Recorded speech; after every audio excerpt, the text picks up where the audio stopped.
Boa noite, queridos irmãos. Que bom estarmos juntos de novo. Antecipamos alguns meses, né? Ano passado foi em novembro. Trouxemos o encontro para esse período. Menos calor, menos vento, menos chuva. O Senhor nos ajude nesses dias. Sobretudo com o que Lúcio disse, com céus abertos, é o que nós mais carecemos. Senhor, seja conosco. Vamos abrir nossas Bíblias então e entrarmos rapidamente nesses estudos na Epístola aos Romanos, que creio que temos uma longa tarefa pela frente. Romanos capítulo 12, apenas alguns versos de introdução, embora nós vamos usar essa noite inicial para fazermos um pequeno panorama sobre alguns termos importantes ligados à palavra salvação. Mas gostaria de ler esses dois primeiros versos, do capítulo 12 de Romanos. Então, nós vamos mais uma vez orar ao Senhor e usar essa noite para isso, para darmos uma visão geral da epístola, particularmente focada nessa palavra que já citei. E à medida que formos discorrendo, vamos compreendendo o porquê é importante fazermos isso, como uma introdução nessa noite. E amanhã entraremos diretamente no final do capítulo 8 de Romanos, onde paramos no ano passado, e seguiremos com a ajuda do Senhor, dividido em sessões até o final. Gastaremos particularmente tempo com o capítulo 12 de Romanos. Então seria bom que os irmãos lessem várias vezes o capítulo 12 de Romanos, por causa da importância dele, como vamos ver. Então vamos lá. Capítulo 12, versos 1 e 2. Rogo-vos, pois, irmãos, pelas misericórdias de Deus, que apresenteis os vossos corpos por sacrifício vivo, santo e agradável a Deus, que é o vosso culto racional. E não vos conformeis com este século, mas transformai-vos pela renovação da vossa mente, para que experimenteis qual seja a boa, agradável e perfeita vontade de Deus. Vamos ter ainda mais uma palavra de oração juntos? Amado Pai Celestial, como somos agradecidos porque tudo que temos, tudo que somos é Teu mesmo. Tudo vem de Ti e das Tuas mãos é que Te damos. Por isso, Senhor, em estrita e completa dependência, apresentamos nossos corações ao Senhor desde essa primeira noite para todos esses dias que teremos juntos. O Senhor conhece particularmente a necessidade pessoal de cada coração aqui. Por isso te pedimos que sejamos ministrados pelo Espírito Santo através da Tua palavra. Que o Senhor atinja o coração, a vida, a mente, o espírito de cada um de nós individualmente e também coletivamente. Suplicamos, Senhor, que a Sua maravilhosa palavra, nesse livro tão especial, seja realmente trazida aos nossos corações, interpretada pelo Espírito Santo, como foi por Ele soprada. Tuas Escrituras. Por isso nós entregamos nossas vidas a Ti, Senhor. Cumpre o Teu propósito nesses dias, obtém ganho para o Teu testemunho e para o Teu coração. Assim nós oramos, no precioso nome do nosso Senhor Jesus. Amém.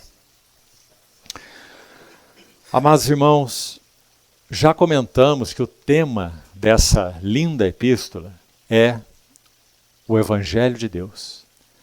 Os irmãos que estiveram aqui vão se lembrar, e para os que não estiveram, então, vão ouvir agora. Paulo abre essa epístola e encerra essa epístola com a palavra Evangelho. E não é apenas porque isso acontece, que então o tema dessa epístola é o Evangelho, mas porque em toda esta epístola, Paulo, que até então não conhecia os romanos, quando escreveu essa carta. Quando ele chega a Roma, ele chega preso.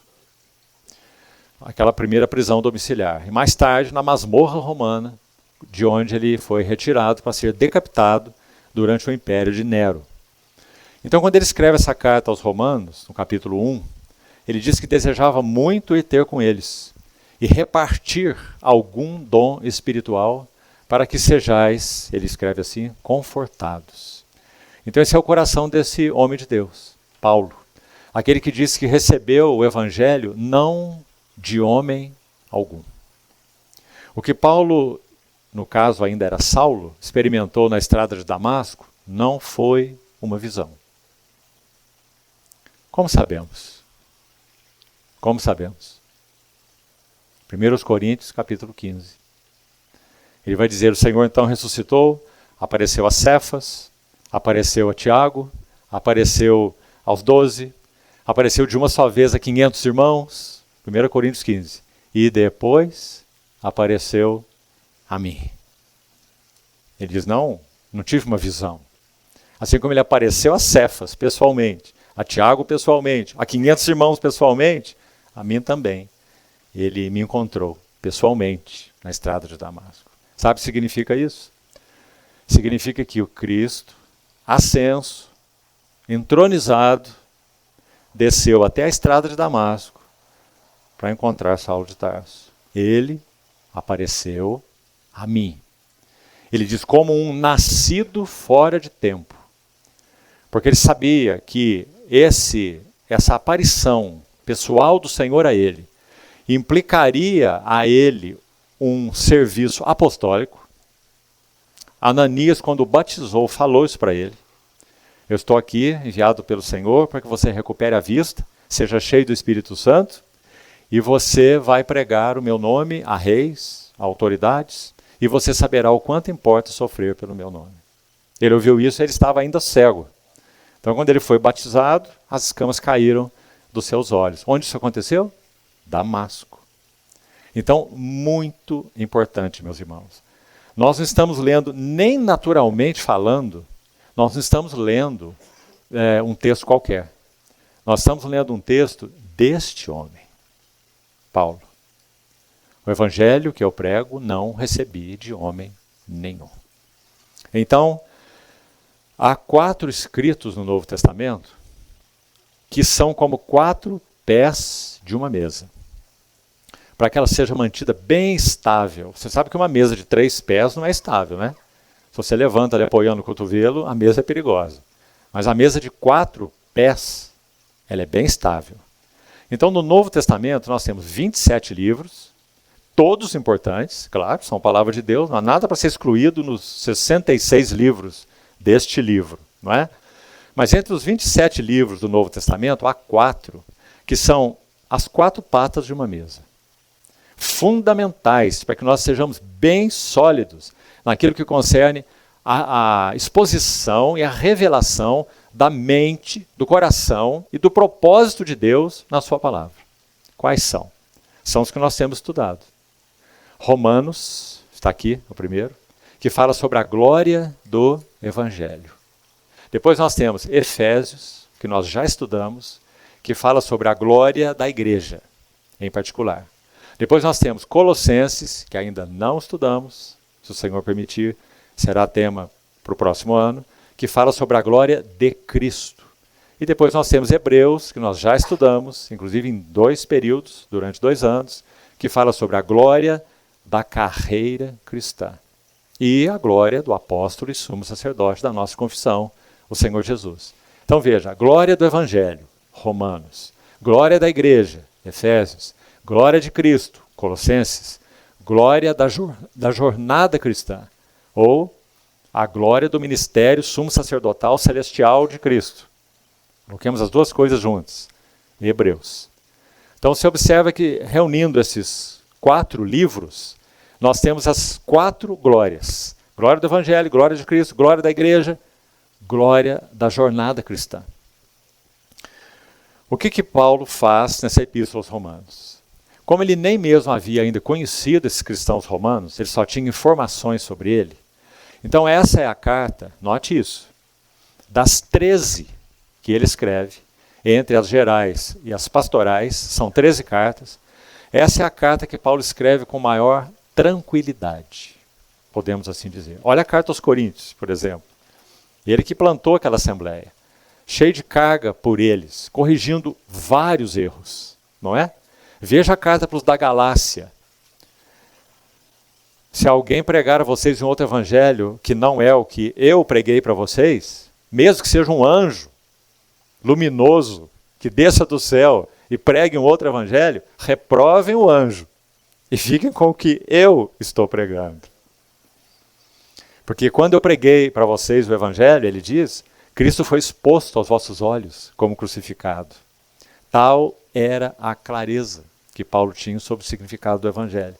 E também que anjos não foram enviados para pregar o evangelho, para ninguém.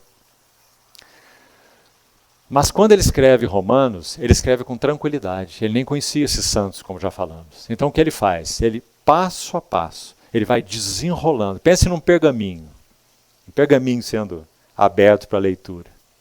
Paulo vai desenrolando as glórias do evangelho. Como que ele faz isso? Por onde que se começa a ver as glórias do evangelho? Digamos, começa pelo próprio evangelho em si? Não. Se você quiser realmente ver a beleza de uma joia, vamos pensar num diamante mesmo, né? A mais preciosa delas. Nenhum vendedor minimamente qualificado de diamantes vai colocar um diamante em cima de um feltro branco. Você nunca vai ver isso. Ele sempre vai colocar o diamante sobre um feltro preto, azul marinho, escuro. Por quê? Porque o fundo negro vai fazer com que mais luz, o preto é preto porque absorve luz e o branco reflete luz. Então o tecido negro irá absorver mais raios luminosos para que a beleza do diamante seja então toda exposta. Por isso os tecidos são escuros e o diamante em cima. Como que a Epístola aos Romanos começa? Com o feltro escuro. Por aí começa, não é? Romanos 1,18, você se lembra? A ira de Deus se revela do céu contra toda impiedade e perversão dos homens, que detêm a verdade pela injustiça. Porque o que de Deus se pode conhecer é manifesto entre eles, mesmo a esses que não creem. O que de Deus se pode conhecer é manifesto entre eles, na criação, na harmonia do universo, na beleza das coisas, na beleza do macrocosmo, na beleza do microcosmo. Está aí para eles verem. Será que eles acham que isso é um acaso? Então ele diz que até atributos invisíveis de Deus podem ser vistos pelas coisas criadas. Então ele vai dizer, por isso, tais homens são indesculpáveis. Então o pano negro está sendo estendido, começa aí. Então ele vai falar da perdição e da depravação total dos gentios, era como o mundo daquela época era dividido. Gentios são os que não tinham a lei de Deus, os pagãos, depravados e em si mesmos condenados. E os judeus que tinham a lei de Deus? O que Paulo fala deles? Mesma coisa. Igualmente pecadores. Em um certo sentido, pior, porque eles receberam uma luz maior, mas não tinham condição de dar conta dessa luz que haviam recebido. Então Paulo vai dizer que eles eram duplamente condenáveis, né? E fala fortemente contra os judeus. Lembre-se que ele era um judeu. Então ele estende o pano negro para os gentios, estende o pano negro para os judeus. Vamos pensar então aí, ó, capítulo 1 basicamente, isso, gentios. Capítulo 2, judeus. E aí, graças a Deus, ele vai para o capítulo 3. O que ele faz no capítulo 3? Mas agora, Romanos 3, 21. Mas agora, sem lei, a parte da lei, a lei moral, a lei santa de Deus, a lei que lá no capítulo 7 ele vai dizer que ela é santa, boa, justa e espiritual. Não tem nenhum problema com a lei. Tem problema com as pessoas a quem a lei é aplicada. Você nunca vai conseguir fazer um cachorro miar. Então, quando a lei é aplicada ao homem, o homem não tem condição de responder a ela. Por quê? Porque o coração dele é, por natureza, absolutamente corrupto. Jeremias 17, né? Enganoso é o coração e desesperadamente corrupto. Quem o conhecerá? O Senhor faz a pergunta pela boca de Jeremias. E ele mesmo responde. Eu, o Senhor, esquadrinho o coração e eu provo os pensamentos. Então, meus irmãos, vamos começar por aí, para que nós saibamos diante do que nós estamos, nesse livro maravilhoso, a Epístola aos Romanos. Então, o pano negro para os gentios, basicamente capítulo 1, o pano negro para os judeus, capítulo 2, e agora ele vai começar a mostrar a glória do diamante.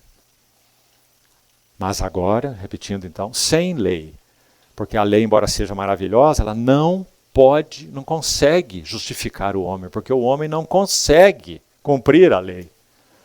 Então, mas agora, a parte da lei, se manifestou a justiça de Deus, que é o que o homem precisa, mas nunca consegue obter, pelos seus esforços, pelas suas obras, por nada.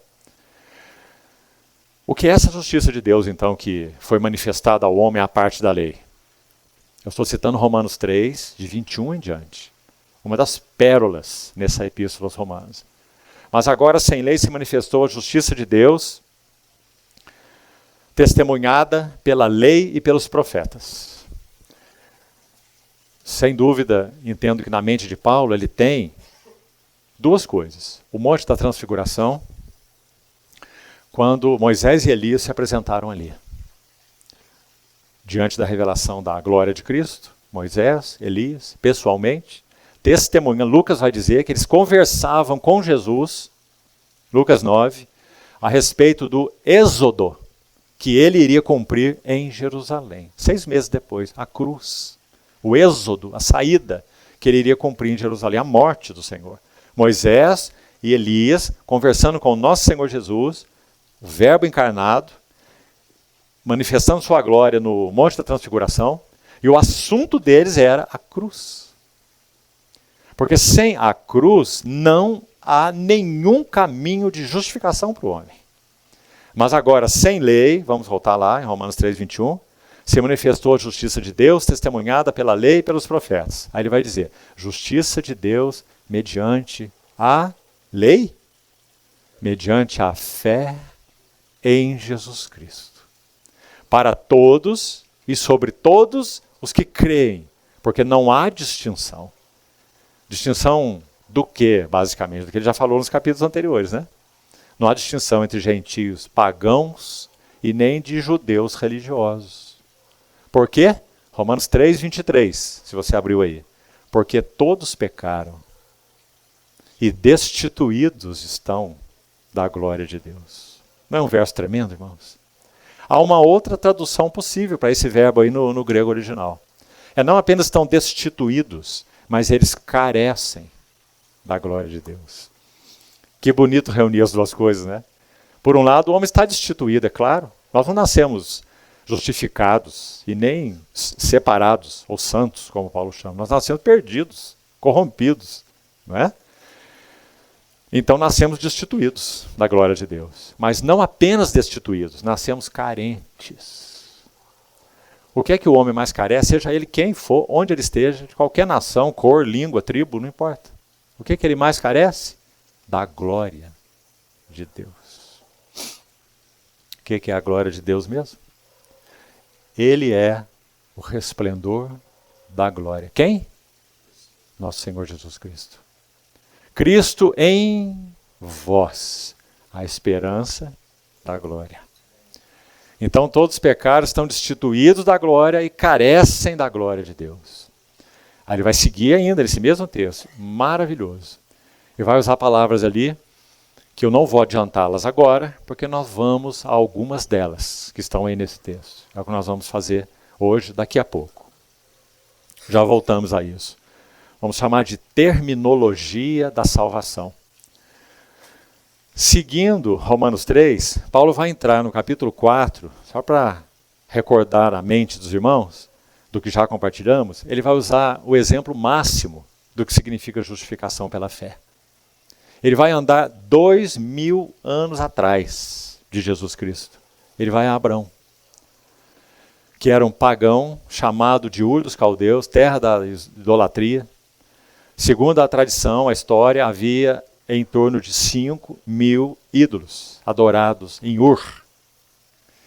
E também, segundo a história e a tradição, a própria família de Abraão manufaturava ídolos.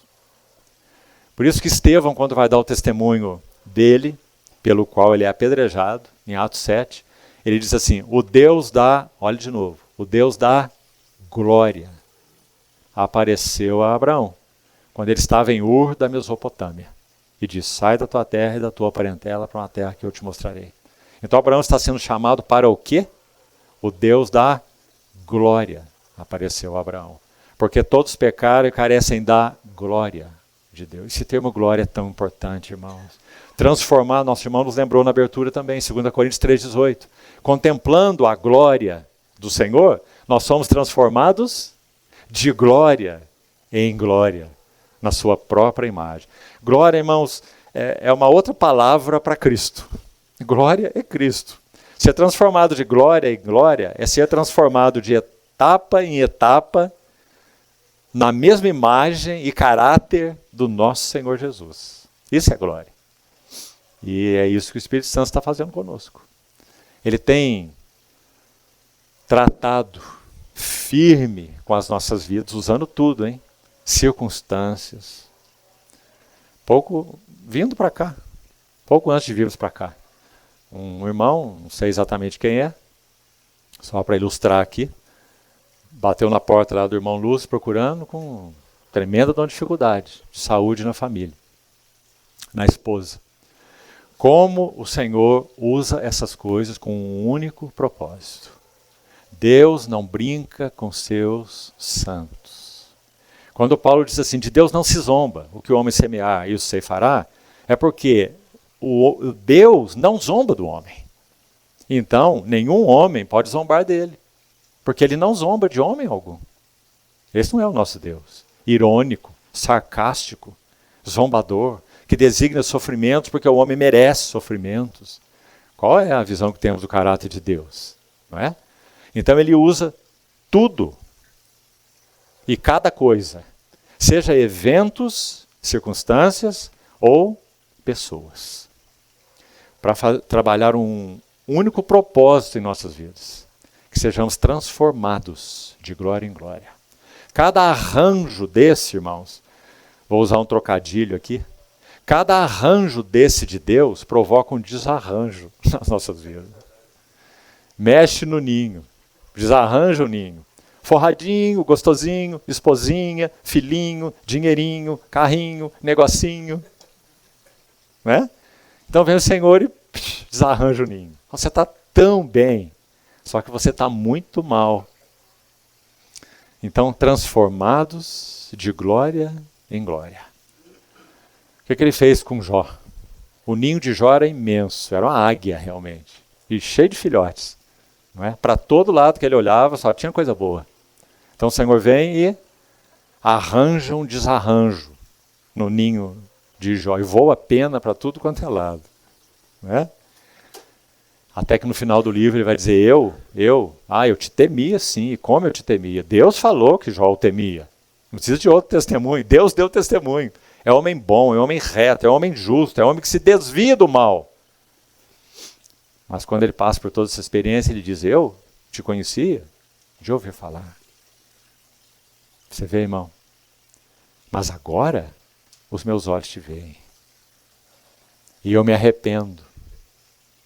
E me abomino no pó e na cinza. Quando ele diz eu me abomino, sabe o que ele está dizendo? Eu era um idólatra. Me amava, eu me adorava, tudo que eu tinha, ou abençoado. Aquele quando saía na rua, os jovens até iam embora. Se retiravam. Os príncipes, os maiorais do povo, punham a mão na boca. Tão grande Jó era, no meio daquele povo que ele vivia. Então o Senhor vem e vira ele de cabeça para baixo, e do lado do avesso.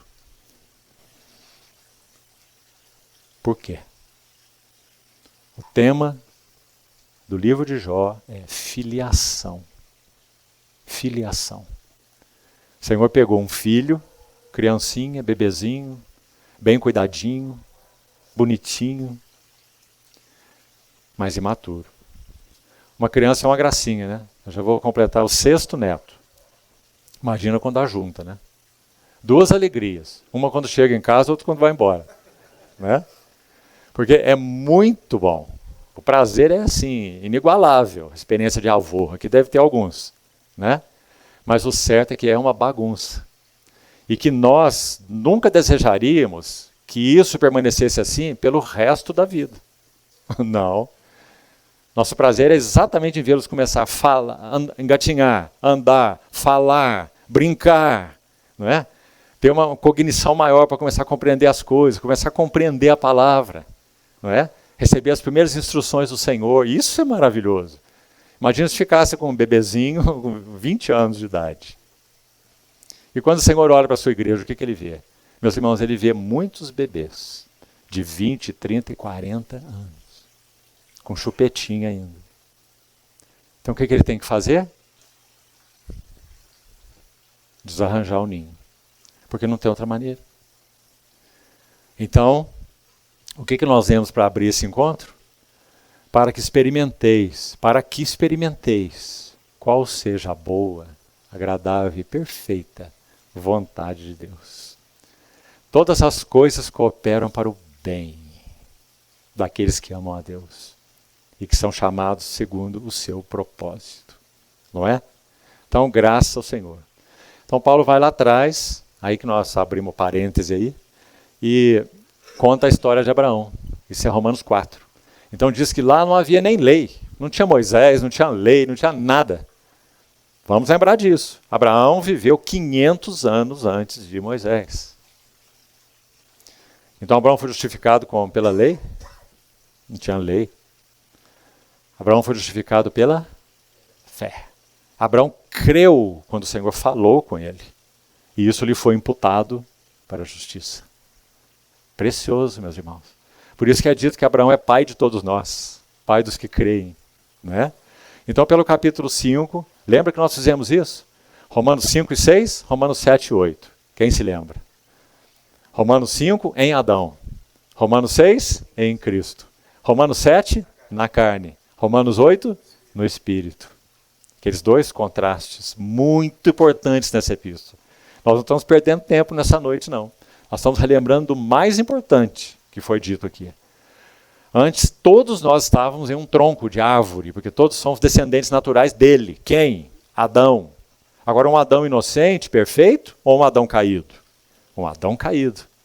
Então, eu nasci em pecado, e em pecado minha mãe me concebeu. Né? Então, nesse tronco nós nascemos. Mas, graças a Deus, pela união com Jesus Cristo, pela fé, que foi gerada em nós de maneira tão misteriosa e sublime, o Espírito Santo, de algum modo, não tenta explicar isso, porque não tem explicação. De alguma maneira, o Espírito Santo tocou-nos, a palavra de Deus atingiu-nos. Então, o Senhor nos elevou em um patamar que, de alguma maneira, nós pudemos, pela graça, responder a esse toque. E é isso que a Bíblia chama de fé. E coloca isso sob a responsabilidade do homem. Quando Estevão pregou para aqueles que o apedrejaram, ele disse assim, vocês são como os vossos pais, sempre resistindo, olha aí, resistindo ao Espírito Santo. Ele está dizendo, por que vocês fazem assim, homens de dura cerviz? Não é? E eles mais rilhavam os dentes contra ele, e o mataram, e o apedrejaram. Mas quando Pedro pregou, antes de Estevão, em Atos 3, com a mesma unção de Estevão, o mesmo espírito de Estevão, não é? Quando Pedro pregou, 3.000 almas se converteram. Pergunta, por que uns se renderam e outros não se renderam? Será que você acredita nesse engano que o Senhor predestina alguns para o céu e outros para o inferno? Isso não existe, irmão. Se você ouviu isso, jogue fora. Isso não é coerente com o caráter de Deus. Ele não predestinou ninguém para o inferno.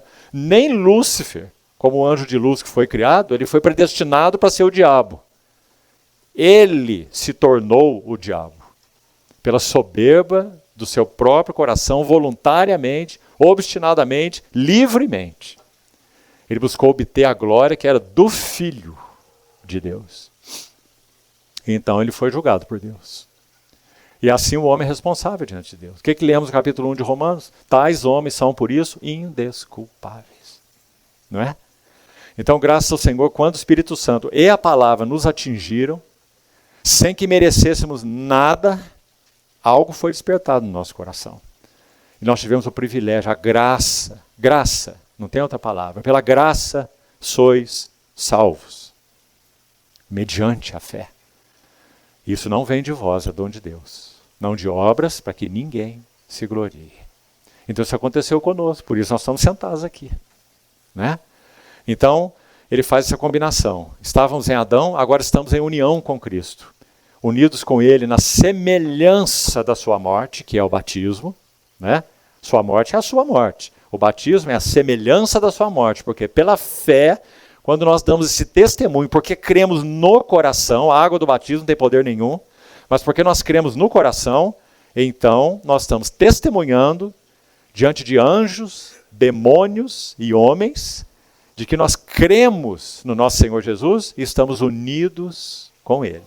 Romanos 6. Então a sua morte é a nossa morte. O seu sepultamento é o nosso sepultamento. E a sua ressurreição é a nossa ressurreição.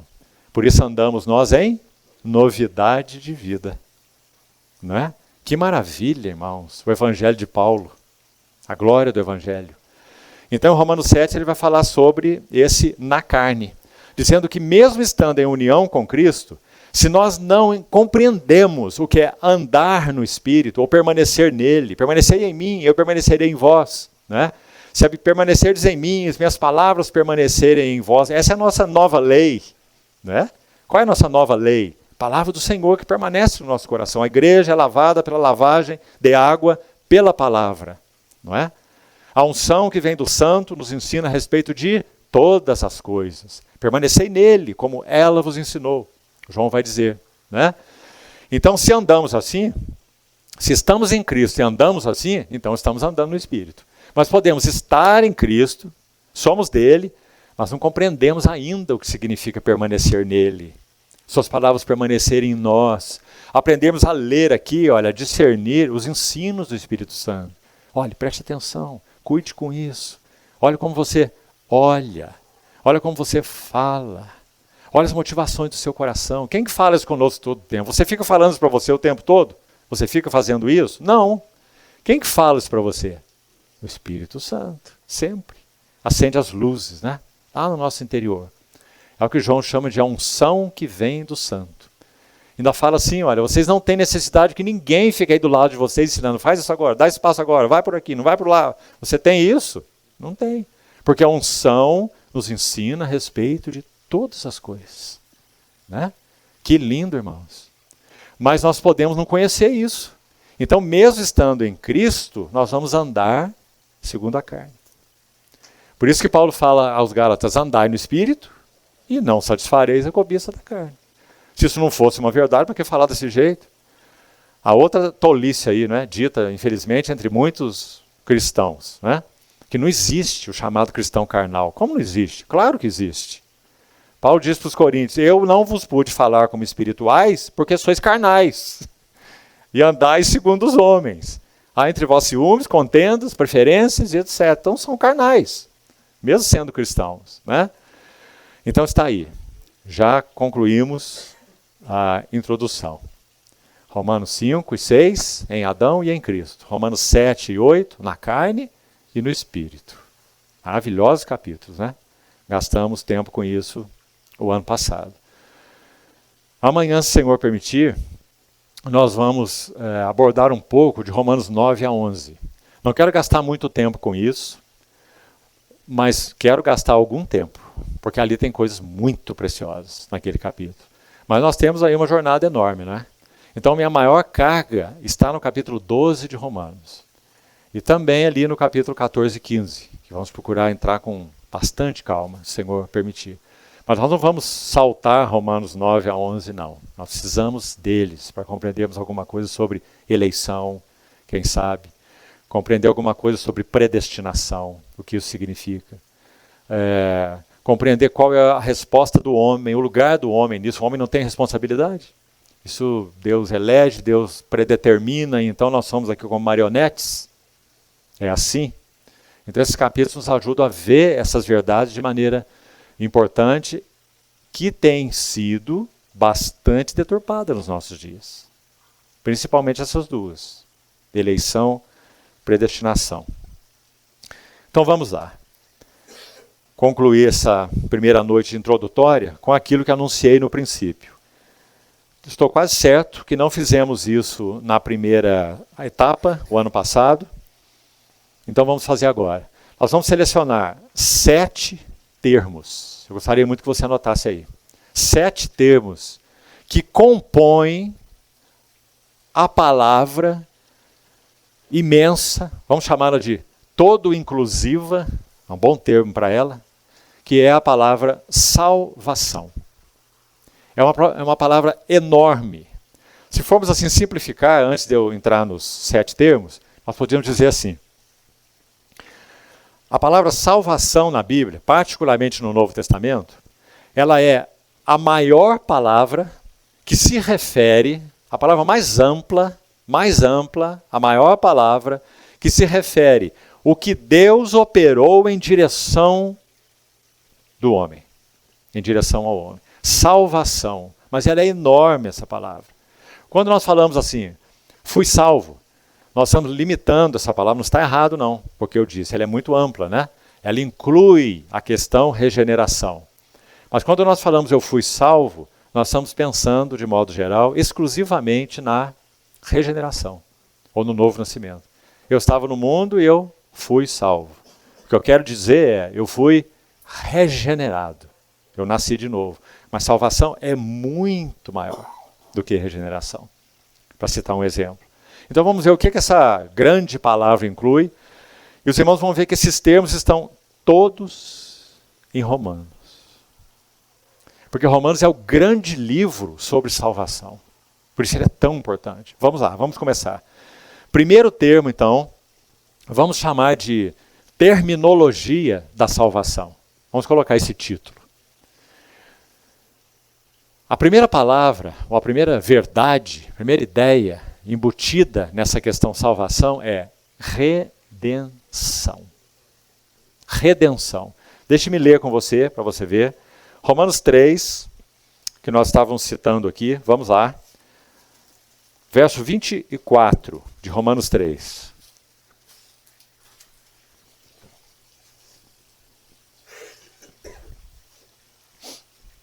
Sendo justificados gratuitamente por sua graça, mediante significa por meio de, significa através. Nós somos justificados porque tem uma base para que nós sejamos justificados. E a base é a redenção. Está vendo aí?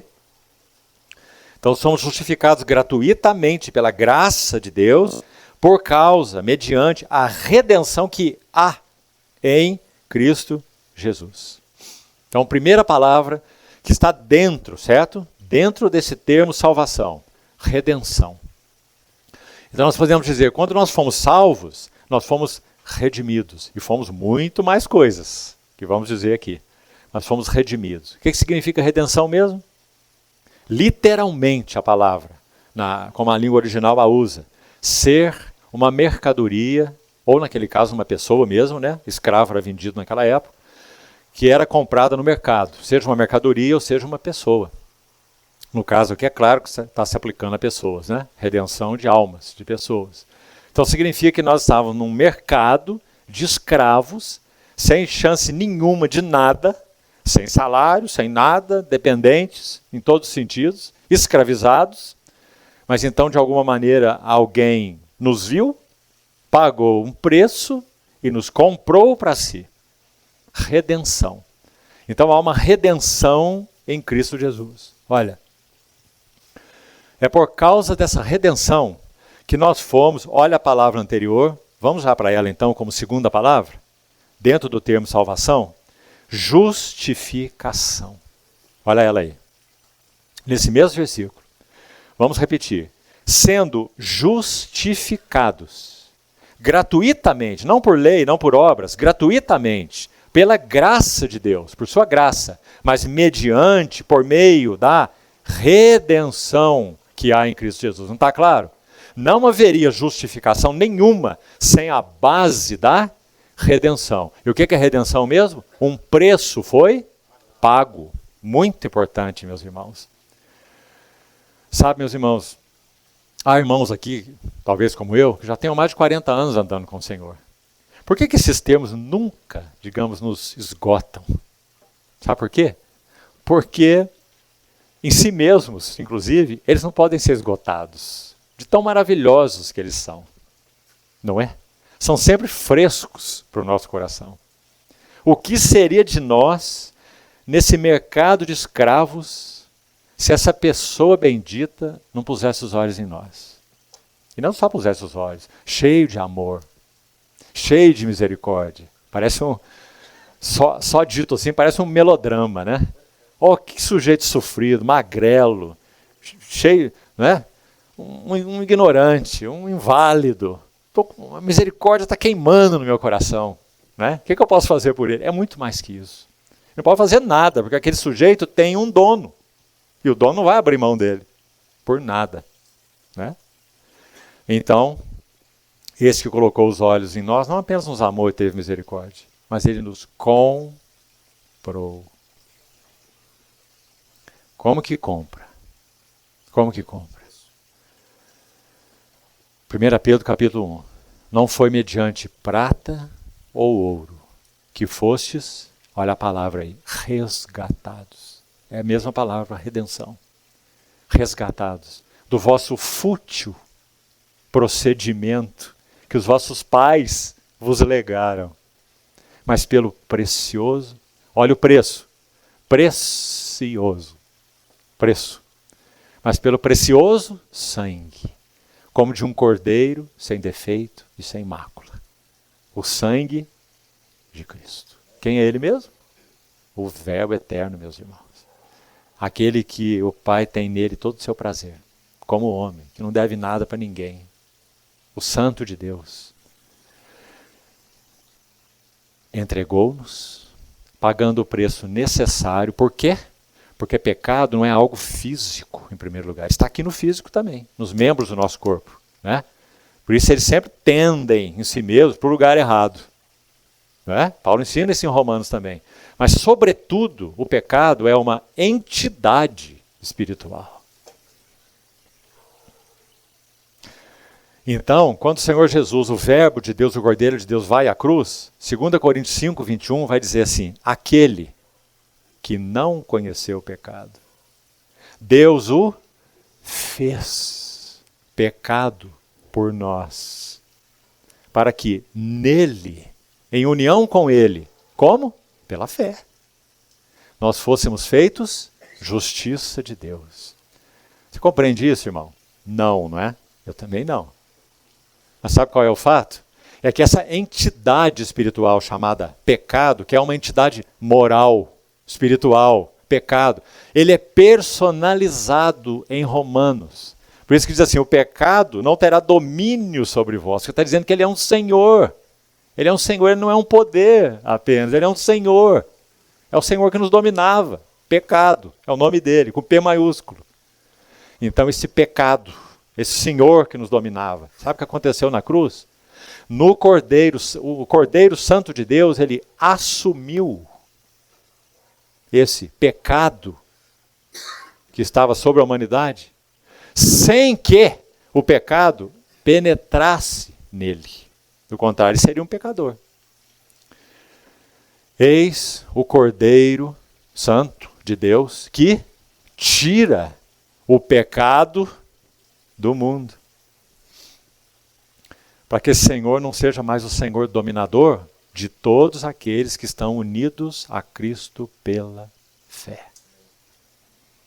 Então, o pecado, olha ele aí de novo. Romanos 6, já estudamos. O pecado, esse Senhor, não terá domínio sobre vós. Porque não estáis debaixo da lei, mas sim da graça. Não é maravilhoso, irmãos? Então, primeira palavra, redenção. Domingo, nós vamos partir o pão juntos, não é? O que nós estamos falando? Nós estamos falando muita coisa. Uma delas é que ele entrou no mercado.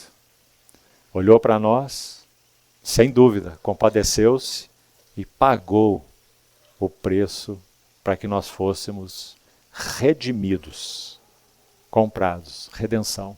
E por causa da base da redenção do sangue precioso, nós podemos ser justificados. Então está a segunda palavra, que mencionamos já, certo?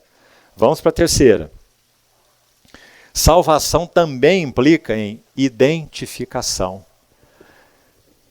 Disse um irmão aqui, vocês é que vão dizer se ele está certo ou não, que Romanos 6 é o capítulo que talvez tenha tido a nota mais relevante no coração dos irmãos nesses últimos meses, pelo menos. Não é assim? Romanos 6. Por quê? Porque Romanos 6 fala exatamente dessa identificação com Cristo na sua morte, no seu sepultamento e na sua ressurreição. Então está aí mais uma palavra para ser incluída dentro do termo mais amplo, salvação, é o que nós estamos fazendo. Então, palavra número 3, identificação. É uma linda, linda palavra. É claro, ela não está aqui no livro de Romanos não, certo? Mas a ideia está aqui para todo lado. Está aí no capítulo 6 em especial. Unidos com ele, identificados com ele na sua morte, no seu sepultamento, na sua ressurreição. Unidos, identificados com ele na semelhança da sua morte por meio do batismo. Não é? Quando o ofertante levava um animalzinho para ser oferecido no tabernáculo, ele entrava lá com o bichinho amarrado, levava para o sacerdote, certo? Qual era o primeiro ato? Vamos lembrar? Qual que era? Colocar a mão sobre a cabeça do animal. Os irmãos estão lembrando disso? Por quê? Identificação. Ou seja, o meu pecado merece a minha morte. Mas Deus, pela sua graça, veja o que Deus fez. Lá na lei, hein, ainda. Olha a tipologia maravilhosa. Esse homem poderia, deveria, levar um animal como oferta pelo pecado. Quem devia morrer era ele. Mas ele pode levar um animal. O sangue do animal não tem poder nenhum. Onde ensina isso? Particularmente, Hebreus. Sangue de bode, de touros, não pode remover pecados. Lembra-se? Hebreus 10. Mas então, porque Deus ordenou desta maneira, o pecado desse indivíduo era coberto, não retirado. Só seria retirado quando Cristo viesse. Então, aquele que não conheceu o pecado, Deus o fez pecado por nós. Paulo vai ensinar isso aqui em Romanos 3, dizendo assim, volte por favor, para você compreender o que eu estou dizendo aí, isso não ficar obscuro na mente dos irmãos. Olha que lindo o verso 25 de Romanos 3. Abra por favor sua Bíblia e preste atenção aí.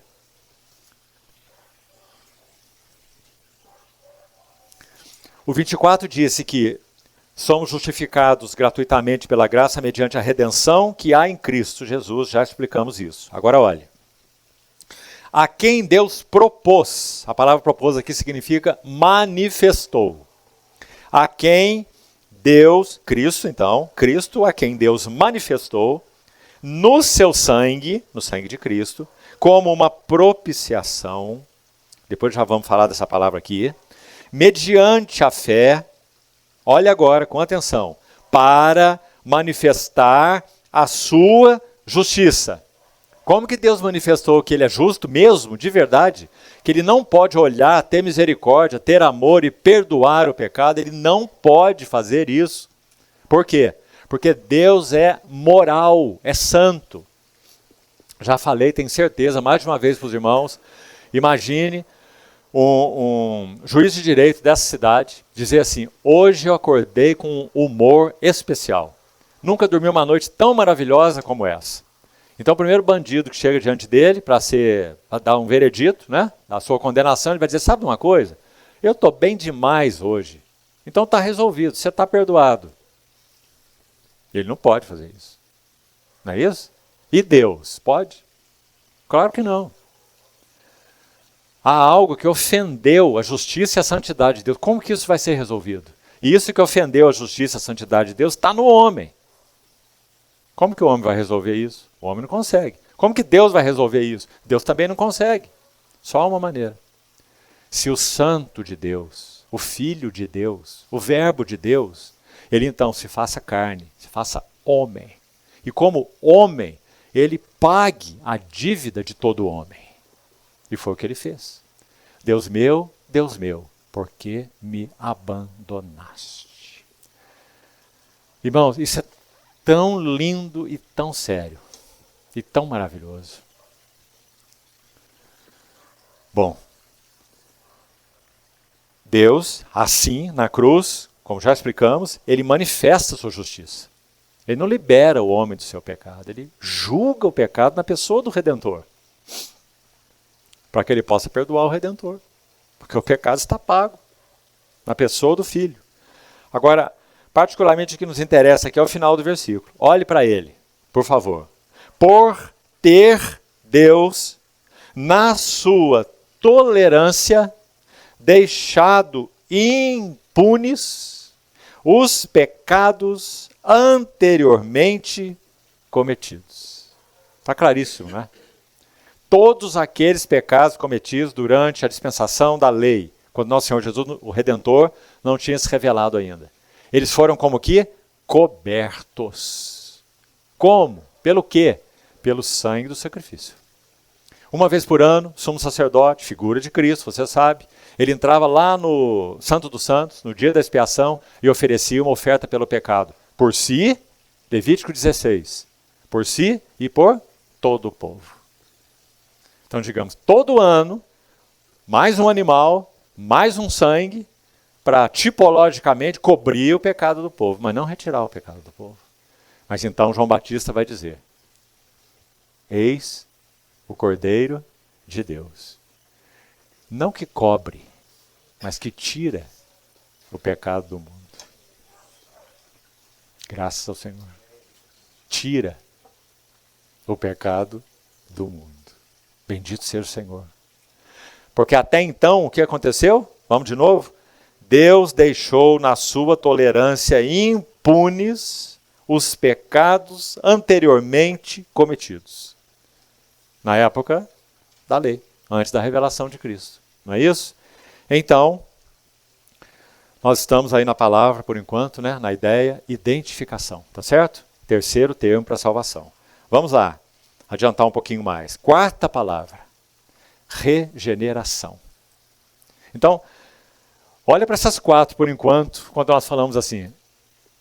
Deus manifestou a nós a sua salvação. O que nós estamos dizendo? Nós estamos dizendo, fomos redimidos, estamos identificados, fomos justificados, fomos regenerados. Já estava bom demais, mas ainda tem mais 3 aí pela frente.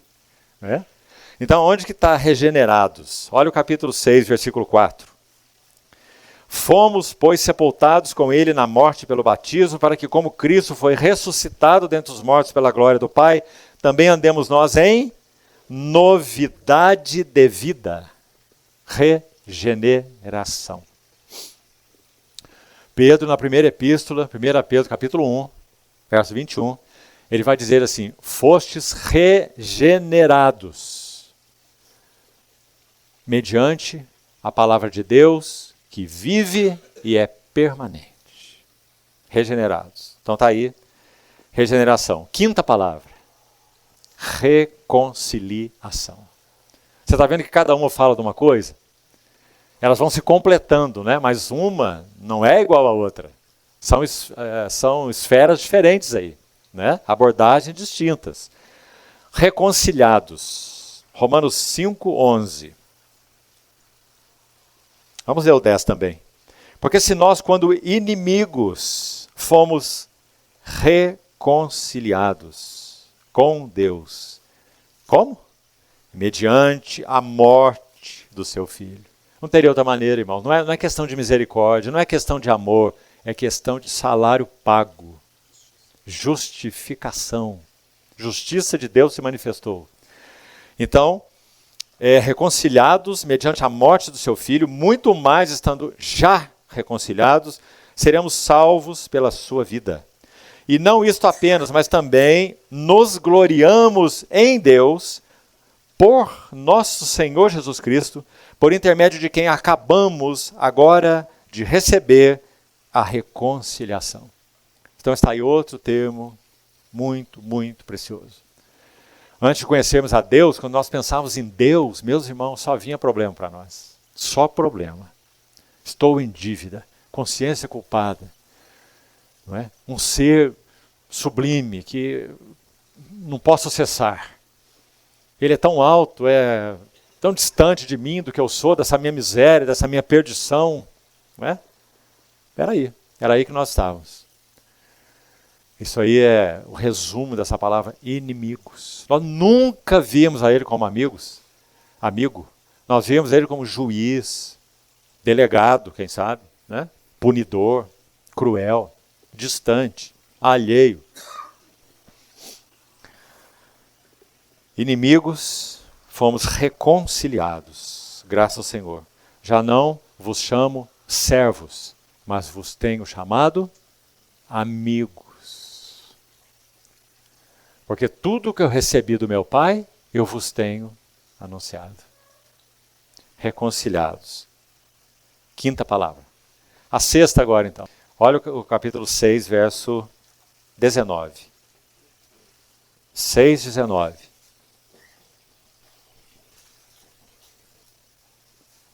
Falo como homem, por causa da fraqueza da vossa carne. Assim como oferecestes os vossos membros, passado, olha aí, oferecestes os vossos membros para a escravidão da impureza. Que termo forte, não é?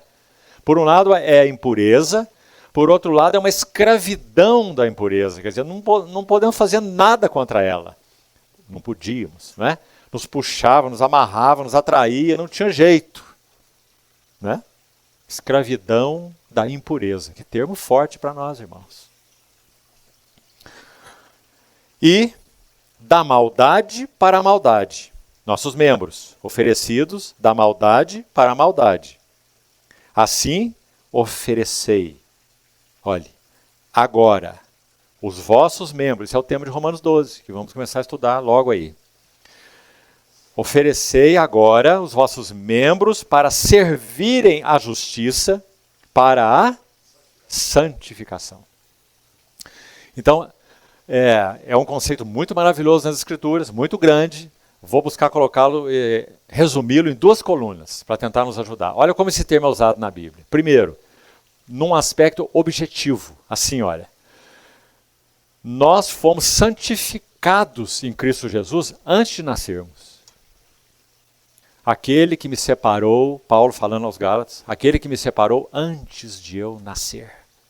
E aprove pela sua graça revelar seu Filho em mim. Sem detença, não consultei carne nem sangue. Escrevendo aos Efésios, ele vai dizer que nós fomos eleitos em Cristo antes da fundação do mundo. Ou seja, apartados. Então essa santificação objetiva é aquilo que Deus fez conosco antes da história dele conosco, ou da nossa história com ele, se iniciar. A história dele conosco já havia se iniciado. Ele já nos conhecia antes da fundação do mundo. É o que Paulo ensina em Efésios 1:3. Certo? Então isso é a primeira santificação. Antes de você nascer, ele já te chamava pelo nome. Salmo 139. Antes que um osso meu se formasse no ventre de minha mãe, tu me conhecias e me chamavas pelo nome. Ele vai dizer, tal pensamento é maravilhoso demais para mim. É sobremodo elevado, não o posso atingir. Mas não é lindo, irmãos? Olha, às vezes esse chamamento, ele se manifesta na nossa história com o Senhor muito cedo. Com Zinzendorf, ele, na sua biografia, ele diz que conheceu o Senhor com 6 anos de idade. Meu pai, que hoje já está com o Senhor, também dava o mesmo testemunho, que ele se entregou ao Senhor com 6 anos de idade. E sempre viveu uma vida com o Senhor, desde esse tempo, até os 92. Outros conhecem o Senhor na adolescência, grande preservação, bênção. Outros conhecem o Senhor depois de uma vida muito difícil, com muitas feridas, sequelas, inclusive. Não é? Aí nós vamos perguntar, onde está a maior graça? Em todos os lugares. Em todas essas etapas está a maior graça. Você não acha? Sim. Aquele adolescente que o Senhor encontrou ainda na adolescência, pela imensa graça, ele foi preservado de tanta coisa. Aquele que viveu uma vida complicada, em muitos sentidos talvez, e foi encontrado pelo Senhor com 40, 50, 60, 70 anos de idade, ele também pode olhar para trás e ver que aqueles abismos foram cheios com a graça. Porque onde abundou o pecado, superabundou a graça. Não é? Então, meus amados irmãos, santificação, nesse primeiro aspecto, é uma separação para Deus antes da fundação do mundo. Agora, por outro lado, o outro aspecto é a santificação subjetiva. É aquela depois que nós conhecemos o Senhor. E é o que Paulo chama de transformados de glória em glória. Isso é santificação. Santificação não se resume a questões externas resolvidas. Não fumava, não bebia, não adulterava, não fazia isso, não jogava, não muita coisa a mais. Né? Tudo isso foi abandonado por causa do novo nascimento. Mas santificação não é negativa. Graças a Deus, essas coisas negativas são abandonadas. Mas a santificação, sobretudo, é positiva. O que significa? Significa que, então, este abandono de tudo isso que é negativo ocorre porque mais de Cristo está sendo formado em nós. Se não estiver, até o abandono é complicado. É difícil. Porque nossos olhos estão voltados para o lugar errado, né? Mas se nós estamos contemplando as belezas do Senhor, amando ao Senhor, conhecendo o Senhor, as riquezas dele estão se descortinando na sua palavra. Ele está lavando a igreja com a lavagem de água pela palavra. Efésios 5, não é? Então, mais do caráter de Cristo está sendo formado em nós. Eu já disse outra vez para os irmãos, vou repetir mais uma vez. Veja, nós somos todos homens aqui, não é? Grande maioria casados, sem dúvida, a grande maioria são pais, não é? Não há nada que possa transformar, mudar o caráter de um homem que não seja contemplar o Senhor Jesus. Nada. Não tem formação moral, religião, berço evangélico, nada. Berço evangélico é bênção, melhor do que um berço pagão, certo? Mas não é berço evangélico que transforma caráter de homem nenhum. O que transforma o caráter de um homem, repetindo, é contemplar o Senhor Jesus. Salmo 34, 5 diz assim: contemplai-o e sereis iluminados. E os vossos rostos jamais sofrerão vexame. Porque não contemplar o Senhor, irmãos, é abrir o caminho para viver uma vida de vexame, de vergonha. Por isso que diz, contemplai-o e sereis iluminados, e os vossos rostos não sofrerão vergonha, vexame. E isso é santificação. E é por causa disso que nós abandonamos aquilo que fere o Senhor, que ofende o Senhor. Então, está aí. Ofereceis os vossos membros para a santificação. E o último, já vamos terminar por hoje. Número 7. Esse tinha que vir por último mesmo, porque é o termo glorificação. Romanos capítulo 8. Olha lá. Vamos ler o versos 29 e 30. Olha que coisa impressionante se você não percebeu ainda. Romanos 8, 29. Porquanto, aos que de antemão conheceu. Esse antemão aqui vai lá na eternidade passada, vamos chamar assim. Também os predestinou para serem conformes. Cada palavra é importante, não é?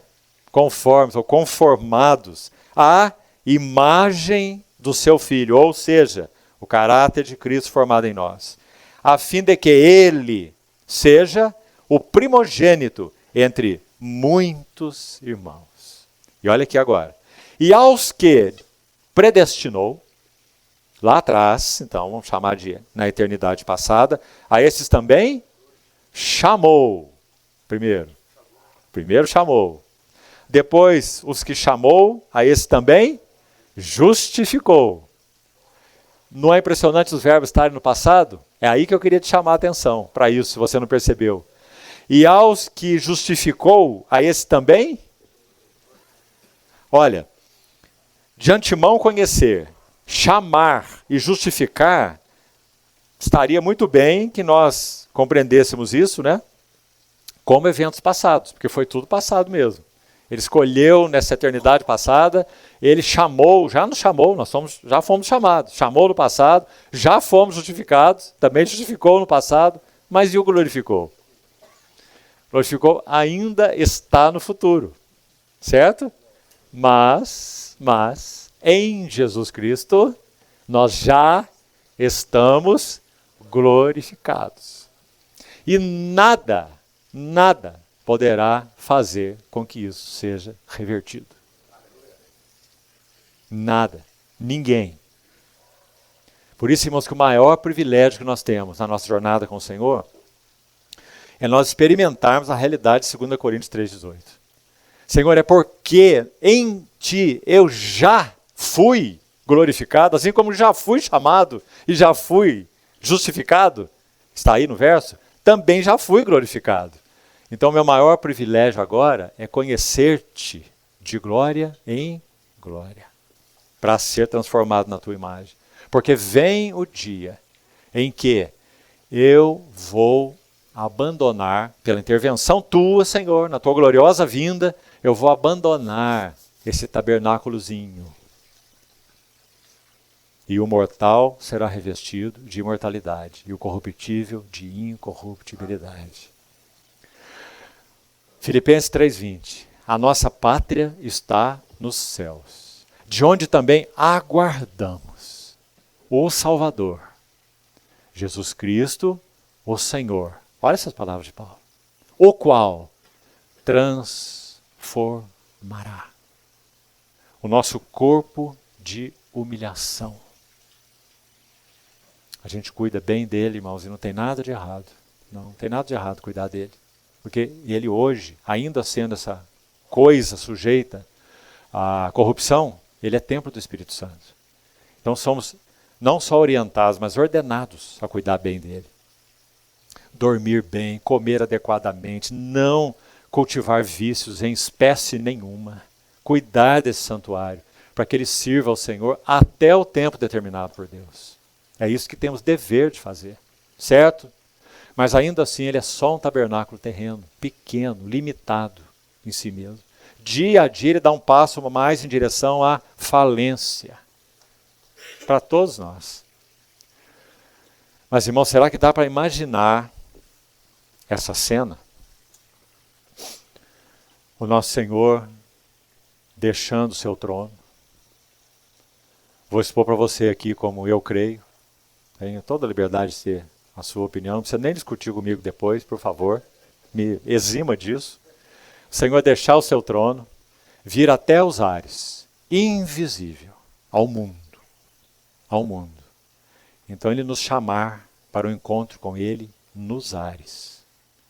Mas para que isso aconteça, então esse tabernáculo corrupto terá que ser transformado para ser igual ao corpo da sua glória. Então haveremos de vê-lo como ele é. E a si mesmo se purifica todo que nele tem esta esperança. Qual é a nossa esperança? Dias melhores? Política melhor? Presidente melhor? Prosperidade material?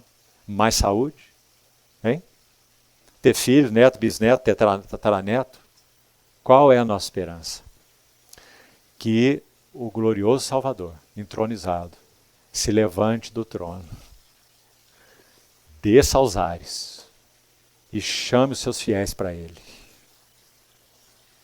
E assim estaremos para sempre com o Senhor. Nele nós já fomos glorificados. E nós estamos aguardando esse dia. Meus irmãos, quanto mais resposta houver no nosso coração diante dessa verdade, mais nós viveremos em santificação. Compreendeu bem? Por isso que Paulo fala assim, olha, já vou concluir. Se alguém não ama, não é crer não, é além do crer. Se alguém não ama ao Senhor Jesus, seja anátema. Terminou o versículo ou tem mais uma palavra? Qual é a palavra? Maranata. Está vendo? Se alguém não ama ao Senhor Jesus, seja anátema. Maranata. Porque quem ama o Senhor Jesus, diz Maranata. Quem não ama o Senhor Jesus, diz, dá um tempinho mais. Tem muita coisa boa ainda aqui para acontecer. Compreendeu, irmão? Então, graças ao Senhor, Ele já nos glorificou. E nós estamos aguardando esse dia. Me lembro uma vez um irmão compartilhando sobre o significado da morte para o cristão. E ele falou assim, tentamos usar uma figura também. Se aqueles santos que já partiram pudessem, de alguma maneira, olhar para nós, aqui, a vida que nós vivemos, pode ser aqui no melhor da paz, como se diz, né? Ele estaria olhando para nós e dizendo assim, mas eu estou aqui tão penalizado, porque você não tem ideia do que está te aguardando, né? E está aí nesse dia a dia, nessa labuta, né? Ou até aí nesse ninho aí, confortávelzinho, achando que isso aí é quase tudo, que Deus é tão bom para você, tão abençoador, cuida tão bem de você, mas você não sabe o que é estar aqui, onde eu estou. Paulo, irmão, sem dúvida, via muito mais do que nós. Por isso que ele disse assim, eu prefiro partir e estar com Cristo, o que é incomparavelmente melhor. Não é? Mas ele sabia que isso aí, naquele momento que ele escreveu aos Filipenses, preso na prisão domiciliar em Roma, não ia acontecer ainda. E ele diz por que não ia acontecer. Ele falou, não é porque eu ainda tenho aí muita viagem para fazer, muita gente para pregar, muita assembleia para estabelecer. Ele diz assim, eu sei que eu ainda ficarei por mais um tempo para o vosso progresso e gozo da fé. Por isso que o Senhor ainda nos conserva aqui, irmãos, a cada um de nós, como maridos, como pais, como irmãos, para o progresso de outros. O Senhor ainda te conserva vivo para o progresso na fé de sua esposa, para que ela progrida na fé através de você. É por isso que você está vivo. Ele te conserva vivo para que os seus filhos conheçam o Senhor e progridam na fé. Senão você poderia partir, porque não é você que sustenta sua esposa. E nem é você que sustenta seus filhos. Porque Deus é o Deus dos órfãos e das viúvas. Então você e eu, em nós mesmos, não somos nada. Ele é o Deus dos órfãos, Ele é o Deus das viúvas. Você já pensou nisso? Então o que você está fazendo aqui? Para o vosso progresso e gozo da fé. Então se a nossa vida não tem tido esse valor para outros, não vale nada. Bendito seja o Senhor. Ele já nos glorificou. Somos dele. Aquele que começou boa obra em vós, há de completá-la até o dia de Cristo Jesus. Então vamos terminar aqui. Essa aí é a última palavra. Glorificação. Graças a Deus por isso. Tão grande salvação, não é? Começando com a redenção, terminando na glorificação, nós temos muita coisa aí dentro. Graças a Deus. Louvado seja o nome do Senhor. Bendito seja o Cordeiro de Deus que tirou o pecado do mundo. Bendito seja aquele que nos libertou da escravidão da impureza. Louvado seja o Senhor. Vamos orar. Senhor amado, obrigado por esse fim de dia. Obrigado por compartilharmos tua santa palavra. Que ela seja viva, fresca, contundente aos nossos corações e nos leve a meditar, Senhor, diante de ti, no significado do nosso chamamento, da nossa justificação. Ajuda-nos nisso, Senhor. Confiamos-nos a ti. Agradecidos. Assiste-nos, dá-nos teu suporte, fica conosco, nos dá a tua presença nesses dias que teremos. Assim te pedimos no teu precioso nome. Amém.